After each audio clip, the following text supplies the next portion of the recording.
Thank you, Mr. Chairman.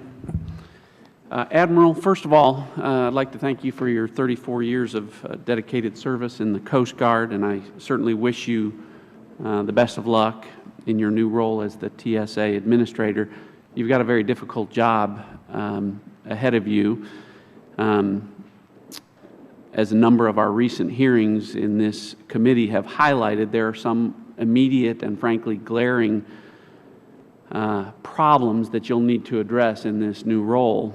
We need to only rewind the clock a few days to underscore some of the troubling gaps that exist right now at TSA.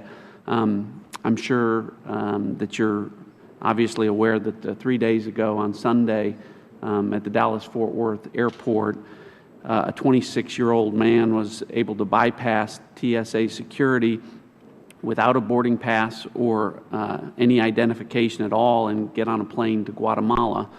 And according to the police report, it was only after the police were called and the individual left the plane that TSA's security became aware of the incident. So I want to give you an opportunity to respond to what happened at DFW and give us any information that you can about your investigation into how a breach of that magnitude was possible. Well, I share your great outrage over that. As I said before, the checkpoint is a very critically important element of a security system, and it does form the barrier between. So with that specific case that's under investigation right now, I'm happy to share the results of that with the committee once we see what the specifics were that caused that. But the bottom line is that you should not have, it should not be easy, and it should be impossible for somebody to make their way past a checkpoint without being observed. And certainly it should not be possible to get past a checkpoint to the point of getting on an aircraft without having known about it.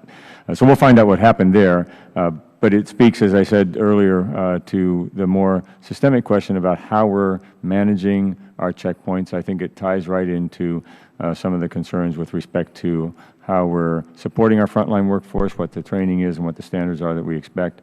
And as I said, I think we'll find out what happened there, and I'll make sure that we put into place the procedures to keep it from happening again. It may be a question of changing the way those barriers are constructed when there's nobody manning a station. It's quite often the case that you have in slower periods lines that aren't open. I want to know how those are secured during that time and what's the protocol for keeping those secured. DFW is an airport that I use frequently, and obviously many of the constituents that I represent as well. It's obviously one of the busiest airports in the country. Can you at least tell us at this point, do you know, is this an issue that was specific to the DFW airport, or are some of the concerns here something that could happen at other airports around the country? In other words, do you know if this is simply a configuration issue, or is it a breach of protocol or procedures? Can you share any information at this point in time? Well, as I said, because it just happened, I haven't seen the report of the investigation. The Office of Investigations is looking at that right now. I'll let you know what specifically was the issue here. My suspicion is that right now it's confined to that specific location in Dallas-Fort Worth, but I've ordered a full review across this system. I talked to our head of operations at the TSA headquarters and said, look, I want you to look across the whole system and tell me whether we've got issues like this elsewhere. And if we do, I want to plan for how we're going to address those. Well, Admiral, obviously